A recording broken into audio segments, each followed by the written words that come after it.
Okay, so now we need to graph these equations. So Desmos is probably the best option unless you want to use your graphing calculator.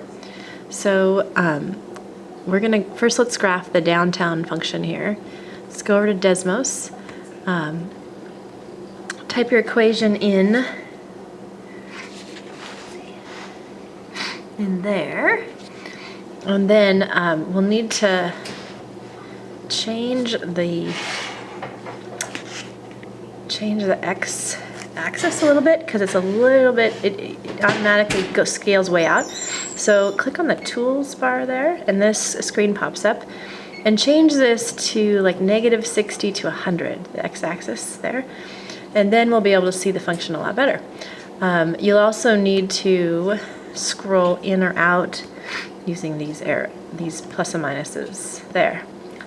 Okay, and so from this we can determine what the y-intercepts are. The y-intercept then is right there at 20,000, which makes sense because that's the starting population. So then we want to graph the other one, so put that one in, and again make sure you change. You can add it into the same screen. You don't have to open a new one like I did. And then, as you would hopefully predict, the starting point of that one would be 6,000, because that's the starting population. Now if you go back here,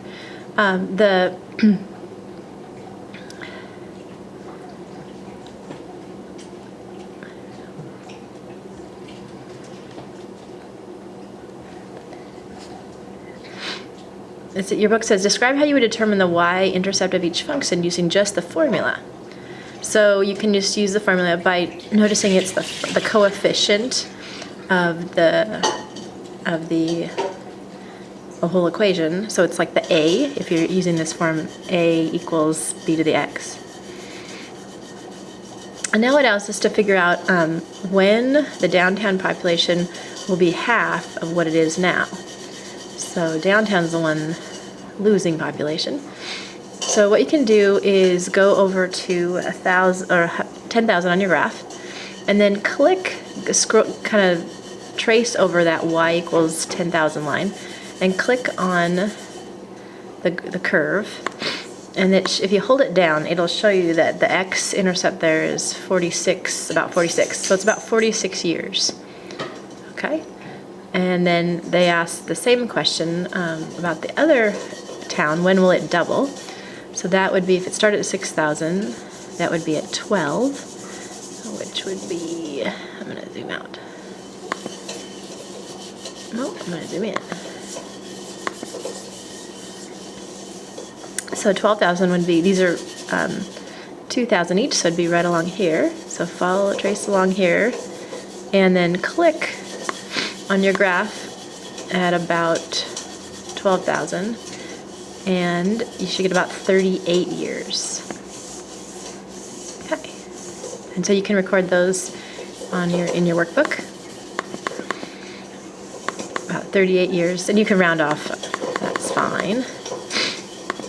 Okay, the next question is an interesting one. When will they intercept? So when will the populations be equal?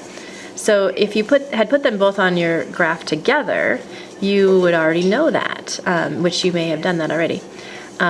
Here's my picture of both of them together, and so then if I click on the intersection point of those two graphs, I see it's about 36 years, 36.5 years. So you can record that. Okay, then the next thing the questions have you do is graph a bunch of different functions. So the first one they have you graph is, did I get it? Oh, yeah, y equals 3 to the x. So take it some time and graph that. And see what you get. And you can pause this while you're doing that, and hopefully you'll get this nice curve. And then it asks you to fill out a data table for that. So if you head back to your workbook, your data table should look something like this.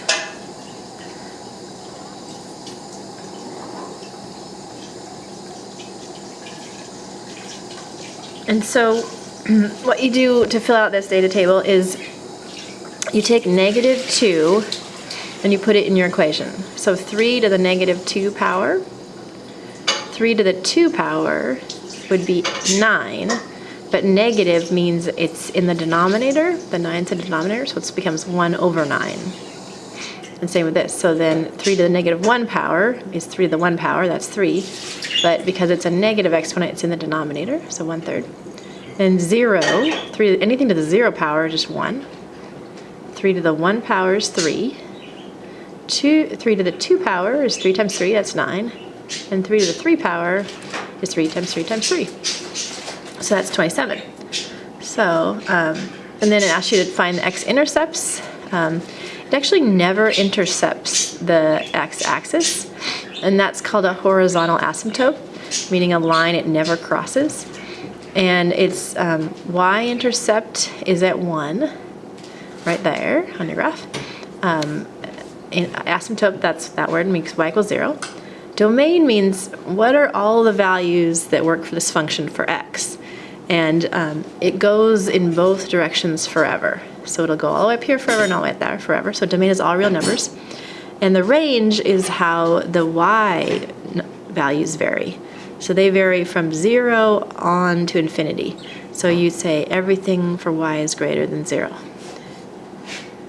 And then you can say the whole thing increases over its whole domain. Okay, so why don't you try doing the g of x next. Okay, pause the video. Okay, so hopefully you have this for g of x. And if notice it's a flipped in rotation, it's a sort of a reflection of the last one. See, the last one went this way, this one goes that way. And then again, fill out the data table and pause the video while you're doing that. And when you're done, hopefully you have this. And again, you'll put in 1/2 to the power of 4. And if you have graphing calculators, they'll do it for you. Or you can say 1/2 times, or excuse me, negative 2 to the power of 2 is 1/2 times 1/2, which is 1/4. But because it's a negative exponent, it flips it over, so you end up with 4. And same with this, 1/2 to the power of negative 1, just flips it over and it becomes 2 over 1, which you just write as 2. 1/2 to 0 power, 1, and so on. So that looks like that. And then make sure you note your horizontal asymptote is also y equals 0, because the line gets closer and closer and closer to y equals 0, but never crosses it. And the domain is all real numbers because it goes out forever in both directions. But the range, again, is always greater than 0. So it's all the y up here. And it decreases across the whole graph. So we say interval increase or decrease, it's totally decreasing. Oh my God. I wonder if you could see that. I think I bumped my camera. Oh. Could you see that? Yeah, hopefully you could.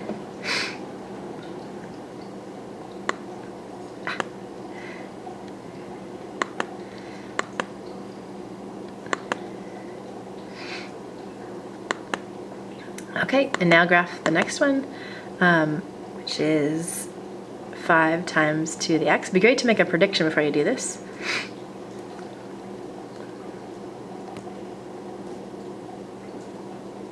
And that one should go up in that direction.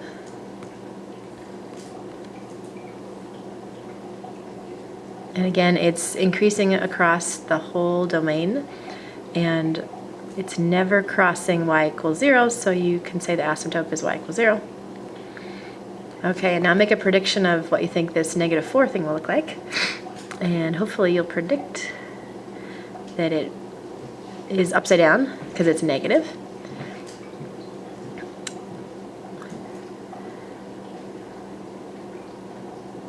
I think that's the last one. And here's my Desmos graph of it.